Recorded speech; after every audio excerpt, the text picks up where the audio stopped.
ไปทั้งอัสสะพรแล้วมันสิมีทางแดงขึ้นไปหมอเป่าโดยเป่าบ่ให้มันอันนี้นี่บ่บ่ให้มันเจ็บมันหยังนี่บ่เป่าแบบให้มันเศร้าเลยได้ตั้งครูตั้งค่ายไว้บ่คือว่าแนวใดก็ถ้ามันดีแล้วก็จึงอันน่ะแต่งค่ายเพิ่นถ้ามันบ่ดีเพิ่นก็ว่าบ่แต่งถ้ามันดีแล้วจึงไปแต่งว่าง่ายแต่ว่าเป่าเศร้าแล้วแต่จังค่อยเสียค่าคู่ค่าค่ายเพิ่นโดยถ้าว่าบ่เศร้านี่มันบ่ได้เสียสิบ่โดยโอ้เพิ่นก็ฮู้อยู่แล้วว่าแบบพญาติน้องเพิ่นเป็นอยู่เป็นมันคือหยังมะเร็งกะรู้สึกว่าเพิ่นไปเป่ากะรู้สึกว่าอยากไข้แน่แล้วเพราะมันที่มันเป็นตุ่มกระตุดกระติดนำเพราะว่ายังแต่บนเดียวก็ถือว่าเฮ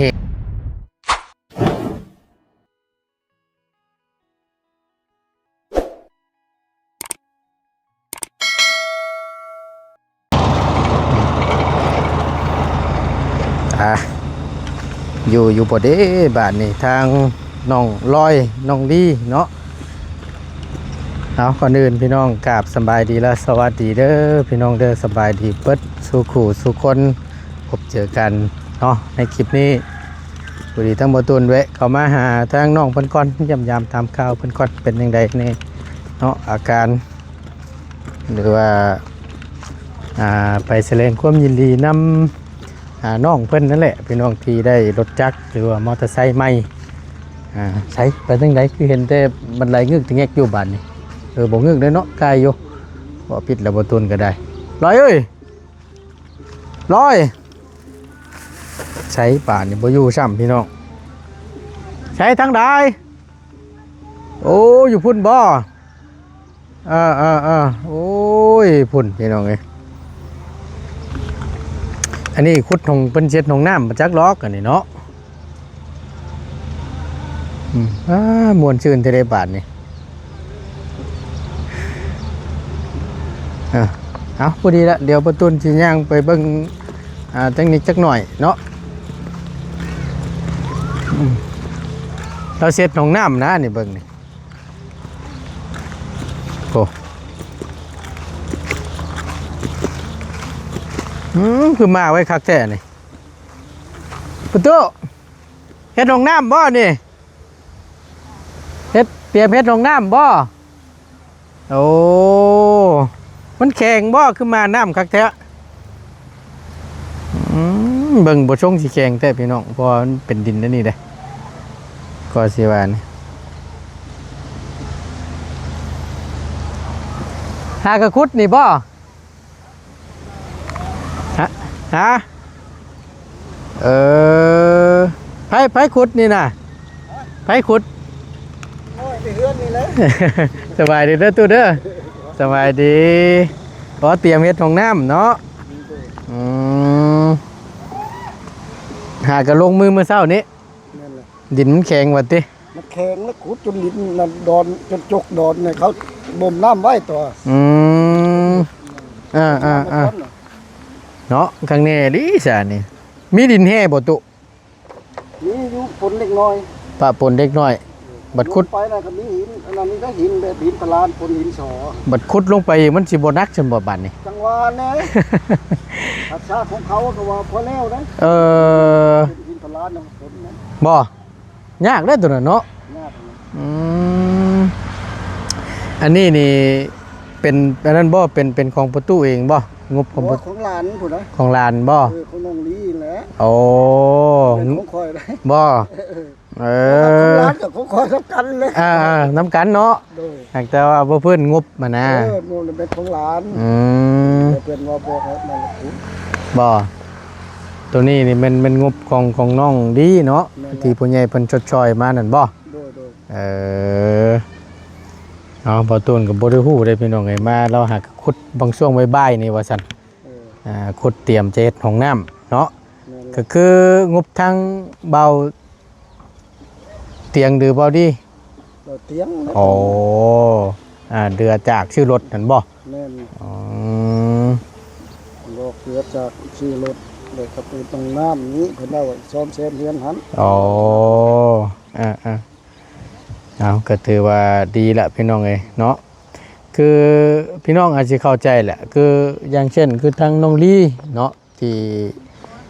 เป็นโรคอยู่ณตอนนี้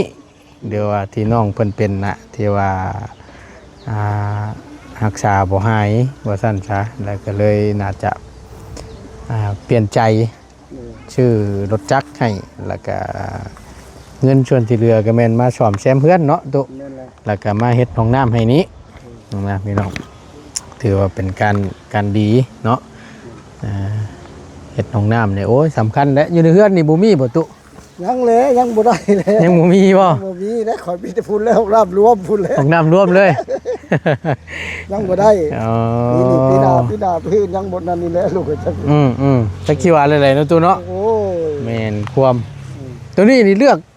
กถึกหม่องแล้วบ่นี่จังได้ลงมือเฮ็ดอยู่หม่องนี้นี่ แม่นเลยตะกี้ว่าจะไปพุ่นน่ะมันสินั้นพุ่น ฮะ ได้บ่นำบอกว่าวางนั่นน่ะคอยบัด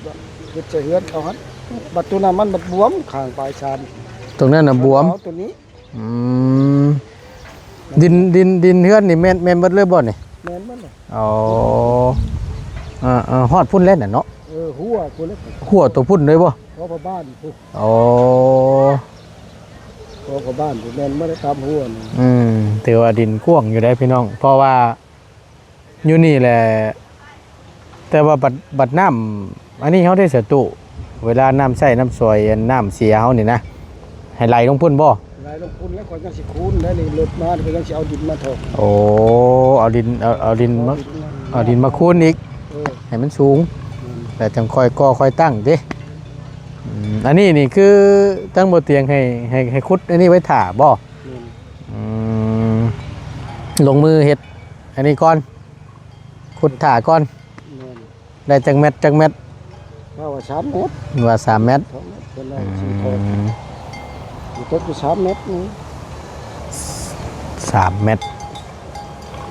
เติมนึงแล้ว3 เมตร เนาะความลึกเนาะ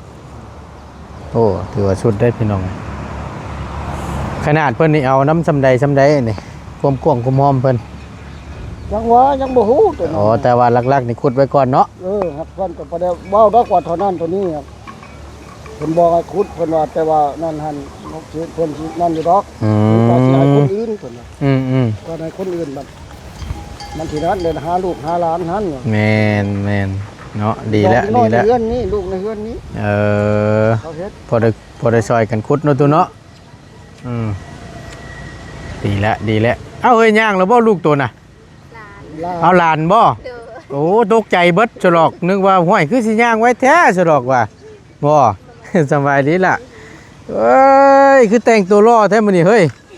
บ่หำแต่งตัวล่อแท้มื้อนี้บ่จักเลยจักปีแล้วนี่ ปีปลาย ได้ปีปลายแล้ว โดย ชื่อหยังนี่น่ะ ซื้อวิน ชื่อวิน โดย ไอ้ชื่อคือลูกมันบ่บุญชลวันแทบบัน โดย วินเนอร์ได้นั่นก็ได้อันนี้วินยังวินดีเซลบ่ วินละล่า วินละล่า โดย โอ้ยเนาะเอาก็ถือว่าอันนี้พี่น้องเอ้ยเนาะเริ่มดำเนินการแล้วว่าซั่นจ้ะให้เตรียมเฮ็ดห้องน้ำห้องใน โดย เอาไว้พอได้ใช้ได้ซอยเนาะ โดย สำคัญแหละตัวนี้ โดย มวยอย่างดอกพี่น้องยามกลางค่ำกลางคืนนั่นแหละเพราะว่ายามปวดท้องปวดยางมาผัดโว้ยเนาะอยู่ในเรือนนี่มึงมีห้องน้ำที่นึง บ่มี มันต้องพูดแล้วห้องน้ำร่วมได้น่ะเนาะ โดย ใช้ลูกตัวไปใช้ซะ อยู่เทิง บ่ดินอยู่เทิงพุ่นบ่ โดย ใช้น้องดีไปทางไหน อยู่เทิง อยู่เทิงคือกัน โดย ไปสั่นขึ้นเทิงผู้ไป โดย ยันว่ามันฮ้อนแดดเนาะหำน้อยเพิ่น ใช้รถจักรไม่ตัวน่ะ พอยังทำออกหน้าเพราะว่าเพิ่นมาแต่เปล่าแล้วก็เพิ่นทำเอาไปจอบสวน โอ้เป็นได้เฮ้ยรถจักรไม่คักบ่ โดย ม่วนบ่ โดย เอานิดไม่ไงนี่โยวิทน้องโอกได้หน่อยเนาะจักรไม่ซับไอ้เจ้าในราคาเท่าไหร่นั่นล่ะ 23,000 23,000 โดย โอ้ยถึกแท้ โดย เนาะอยากได้จักคันเด้ ถือว่าโอเคแล้วพี่น้อง23,000พอได้ขี่ เนาะ โดย ไปหันไปนี่ไปเป่าไผน่ะ เป่าน้องลี อ๋อเป่าน้องลี่ โดย ไปเป่าอยู่อันบ้านใด บ้านบึงทะเนาะ ฮะ บ้านบึงทะเนาะ บ้านบึงทะเนาะ โดย ไปทางใดคือ เฮาก็บ่ฮู้ ไปทางอัสสะพรแล้วมันสิมีทางแดงขึ้นไป หมอเป่า โดย เป่าบ่ให้มันอันนี้นี่บ่บ่ให้มันเจ็บมันหยังนี่บ่ เป่าแบบให้มันเศร้าเลย ได้ตั้งครูตั้งค่ายไว้บ่หรือว่าแนวใด ก็ถ้ามันดีแล้วก็จึงอันน่ะแต่งค่ายเพิ่นถ้ามันบ่ดีเพิ่นก็ว่าบ่แต่ง ถ้ามันดีแล้วจึงไปแต่ง ว่าง่ายแต่ว่าเป่าเศร้าแล้วแต่จังค่อยเสียค่าคู่ค่าค่ายให้เพิ่น โดย ถ้าว่าบ่เศร้านี่มันบ่ได้เสียสิบ่ โดย โอ้เพิ่นก็ฮู้อยู่แล้วว่าแบบปัญญาติน้องเพิ่นเป็นอยู่เพิ่น ฮู้ มันคือหยัง มะเร็ง อ่า ก็รู้สึกว่าเพิ่นไปเป่าก็รู้สึกว่าอยากไข้แน่แล้วเพราะมันที่มันเป็นตุ่มกระตุดกระติดนํเพราะว่ายังแต่บอนเดียว ก็ถือว่าแห้งไปนำแม่นบ่ โดย ดีขึ้นนำแม่น โด บ่ ย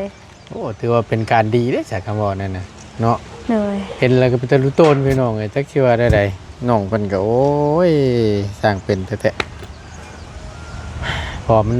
เนาะไปหาหมอพัดว่าเป็นแนวนี้ซ้ำ โดย ถ้าว่าเป็นเนื้องอกหรือว่าหยังกะถ้าว่านั้นก็คงสิได้พาออกกันสินั่นอยู่เนาะ โดย เศร้าอยู่หั่นน่ะแต่ว่าใช้ชีวิตนี่ปกติเนาะเอ็น โดย นั่งอยู่ในอัน โดย นั้นได้พี่น้องก็คือถือ ป ว่า กติแบบอย่าคือคนบ่ได้เป็นหยัง ช่วงสิเจ็บสิหยังก็บ่เนาะ โดย โอ้แปลกอยู่ได้พี่น้องเลย แซ่บบ่ล่ะแซ่บบ่อามเอ้ยใจแม่เพิ่นอยู่เทิงบ่ แม่เพิ่นอยู่เพื่อนเพิ่นแก้มะขามเพิ่นก็เลยมาป้าไว้นำ บ่ โดย โอ้หน้าตาหล่อได้เล่นแนวแม่ไปจักล็อกนี่ เนี่ยพอสะ บ่เฮ้ยพ่อเพิ่นเดี๋ยวนี้บ่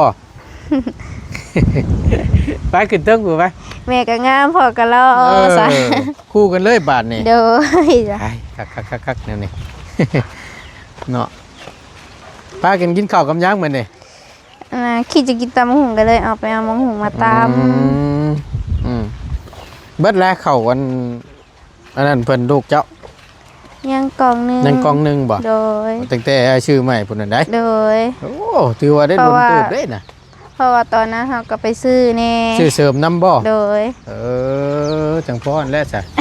เนาะนึกว่าอันแต่ชื่อมาผูกปาดโท คุ้มมะลิหั่นน่ะก็สิว่านี่คำหวานบ่แกะนั่นน่ะ ขามต้นนี่แหละ ต้นนี้บ่ โดย แกะขายบ่ โดย โลเท่าใดเอ่ยเพิ่นชื่ออยู่พี่น่ะ ได้ยินเขาจะว่าโลหก โล 6,000 โดย โอ้สูสีกับเขาได้น่ะเนาะ โดย ถือว่าแพงได้พี่น้องนี่เมื่อไรก็คิดฮอดอันสมัยตะกี้เด้มึงนี่เพราะเนื้อมันก็คักอยู่ได้เนาะ โดยมะขามต้นนี่แหละ ช่วงชิหวานนั่นน่ะก็ชิหวานหวานอยู่บ่ ขามกลาง ฮะชิมเบิ่งดูฮะ ทรง คือจังว่าหมากคือจังว่าหมากอันนั้นเนาะหมากอันคอนคอนเคนเนาะ โดย หมากมันก็บ่ค่อยงามปานใดเด้พี่น้องนี่ว่าได้ขายแล้วจังฮอบแล้วนี่ ยังไม่ทันได้ขาย ยังบ่ทันได้ขายอยู่ โดย ครั้งแรกบ่นี่น่ะ โดย ใช้เบิกแน่มงคลมันคือบางแท้ ผลขึ้นเอา2-3เถื่อแล้ว โอ้หันโมเมนต์ครั้งแรกได้ใช่ เพราะว่าขึ้นไปเอาแล้วแกะไว้ยังไม่ทันได้ไปขาย โอ้ไปเอาแก้ไว้ไปเอาแก้ไว้ โดย ถ้าขายบัตรเดียวสิบ่ โดย สบายดีล่ะยิ้มเปื่อยๆอยู่โอ้ยเป็นอะไรใครเนี่ยบ่ โดย มา ซะ เจ็บบ่นั่งยิ้มอยู่ อาย พว กั ก บเบิ่งก่อน เนาะก็เบิ่งคักแท้ลูกล่ะใช้แม่ผู้เป็นแม่คนใด พูดเพิ่นอยู่เฮือนเพิ่น เอา พู อยู่ ด พุ่นบ่ซั่น โดย บ่นึกว่าเจ้านะบ่แม่นซะเนาะ บ่แม่น แม่นได้ผัวหมูมีติ โดย น่ะจังนี้ก็นอนเนาะจังแม่นกึ่งไว้คักกะลี โดย ที่นุ่งที่นอนก็บ่มาให้เรา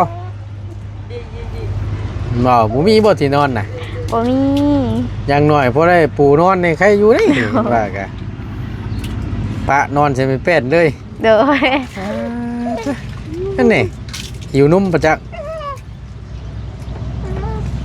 เบิ่งบ่ตุนตาจนบ่พับพี่น้องเบิ่งคักเบิ่งแน่ดิว่า บ่เคยเห็นว่า ว้าวเดี๋ยวเบิ่งคักแท้ คนได้ไทยบับเลย เนาะ เลย เออเนี่ย พอไปเรามาอุ้มมาหำก่อน เด็กลูกประจักษ์นะยันแม่นแล้วนะอึ๊บโอนกระตุ้นน้อยนี่ก็ได้พอเพิ่นโทรมาอยู่บ่ โดย แม่กินข้าวนะคุยไว้ซ้ำเนาะข้าวชิ้นเล็กพี่น้องข้าวอันนี้นี่เพิ่นกินตาหัวข้าวชาลีและนุ่มเพิ่นผสมกันตาหัวข้าวกินข้าวแน่ๆกินนุ่มน้ำแน่นุ่มแม่น้ำแน่ โดย ผสมผสานกันไปโอ้ย เย็นได้มื้อนี้เนาะ โดย2 มื้ออากาศเย็น อากาศถือว่าหนาวนะเมื่อวานนี่ปัดร้อนเนาะ โดย อากาศ ฮ้อน ถือ ตอ ว่าน แรกมาบัดหนาว อากาศแปรปรวนดี โดย ชุดพี่น้องเลยพากันกินข้าวตำหุ่งที่เฮ้ย โดย เนี่ยกิตาไพเราก็คักกรีโน่เนาะ โด แบบ ย คัดชิกกรีนี่แบบลมพัดเย็นช่วยด้วยนะ แต่บ่ได้ใส่แล้วเพราะว่าย่างไฟไหม้เกิดเรื่องอยู่อิ โอ้ ตาราง เนาะไปใส่นี่ก็พอแห้งแล้ววะ โดย ได้เด้ใช้อันทางตู้พ่อเราอะให้คนในเฮือนขุดไผเป็นคนขุดของน้ำนะ นาบ่าวเพิ่นยังออกนะ โอ้ก็นึกว่าจะเจ้านี่นะ บ่ นึกว่าเจ้าขุดนี่โปโต นาบ่าว เก่งแท้จะหรอกจะคนขุด 3 คน 3 คน โดย ช่วยกันขุดแล้วไว้อยู่ล็อกฉันพอดีแล้วเรากลับลงมาแต่เซฟปนกลับมาแต่ลาวใต้ก็มาดำเนินการชื่อเครื่องชื่อหยังมาให้ต่อเลยเอ้ยไอ้ซับเนาะเทว่าได้ซ่อมแซมเพื่อนนำนั้นน่ะเนาะดีละพี่น้องเลยคือเพื่อนน้องเพิ่นก็คือเห็นนั่นแหละนะเพราะว่ามันถามมาโค้งข้างเน้นนาบ่เน้นนาแต่ว่าพาเพื่อนนะมันบ่ค่อยโอเคปานใดนะก็สิว่าก็ได้ซ่อมแซมใส่ผ้าไหมแอมเน้นนาจับเจือกับคักแล้วเนาะ โดย มันสิได้อุ่นอยู่ ไม่ยังใช่สิวะเปล่าได้แล้วบ่ ยังอยู่ โดย ตั้งนั้นก็อมอย่างเดียวอมมือน่ะก็ได้ โด เนาะ ย เอ้ยเนี่ย เอ้ยว่ะ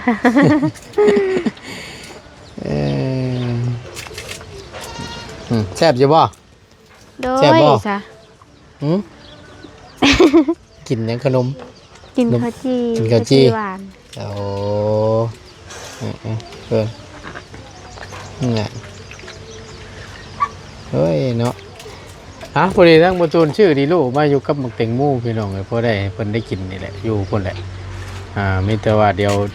ย่างลูกเปล่าเด้อ โดย ไปประตูนก็เริ่มหิวมาซับย่างมาเดี๋ยวมาเลย มาจับมานอนก่อน เอานอนคือบ่นอนใช่เนี่ยนี่เพิ่นบ่นอนบ่ เพิ่นบ่นอนเพิ่นอยากนอนลิน ไปเนาะหนุ่มรอนี่ โอ้ใหญ่มารอได้นี่เฮ้ยมีลูกสาวสิจองไว้สิดอกเฮ็ดเป็นลูกเคยนี่อันบ่มีซ้ำ โดยจ้ะ เอ้ย เพิ่นเอาไปก่อนมาไว้ คนกลุ่มจุอยู่พี่เนาะ โดย ไปพี่น้องมาตุนเอาอันให้เพิ่นกดดีโล ชุด มันหมักแตงโมพอได้ชูเพิ่นกินเตรียมกำลังจะเฮ็ดห้องน้ำแล้วนี่ก็ได้ถือว่าเป็นงบทั้งเบาเตียงนะเนาะที่ผู้ใหญ่เพิ่นชดช่วยรวมจะรักษาน้องเพิ่นนั่นแหละพี่น้องพอดีมันก็คือฮู้นั่นแหละ รักษาบ่ได้เลยก็เลยเปลี่ยนจากค่ารักษามาซื้อรถและเฮ็ดน้องน้ำให้แต่เดือนซ่อมแซมเพื่อนว่าซั่นเนาะตามที่ทางอ่าพอตู้เราเว้าเมื่อกี้นี้นะก็เป็นการดีพี่น้องเนาะมาฮะใหญ่เลยนะคนตกใจพอยังว่าอยู่เอาเลยมันยังดีบาทเดียวว่ามาเรื่องเห็นจูงย่างเลยโมเมนต์หรอ หลาน กินเยอะว่าดีโดเฮ้ยเบิ่งเอาดีโดให้เจ็ดอะไรอึ๊บขอบใจเพิ่นเด้อ ให้ได้เอาหนุ่มมือเอาไล่บ่เอาจับแล้วกันจับบ่ได้บาทนี่อะไรขอบใจเอาแตงโมน้ำพอได้พาสู้กันกินโอ้หนักอยู่เด้อเนาะเอามีแต่ว่าถ่าแน่เนาะโอเครอฮะไล่อยู่นี่กะแล้วขายโอเคจ้าน้องเอ้ยอยู่ดีมีแห้งสบายดีเด้อน้องเด้อโอ้ยสบายดีเจ้าอันตื้มไหมโอเคไปบ้านนี้จูงเพิ่นเมื่อบ้านนี้จดตื่นบัดนึกว่าลูกเจ้าเสดอกพี่ใหญ่ไว้แท้เสดอกว่ะพี่น้องขอบคุณหลายๆเด้อพี่น้องเด้อทางบ่ตูนจะได้ขอลำลาจบคลิปปิดคลิปลงไปเพียงจำนี้ก่อนเนาะอยู่ดีมีแห้งพี่น้องพบเจอกันคลิปหน้าเนาะสำหรับคลิปนี้บ่ตูนลำลาแล้วพี่น้องอากาศป้าเย็นเข่าบาดนี่โอ้ยเนาะไป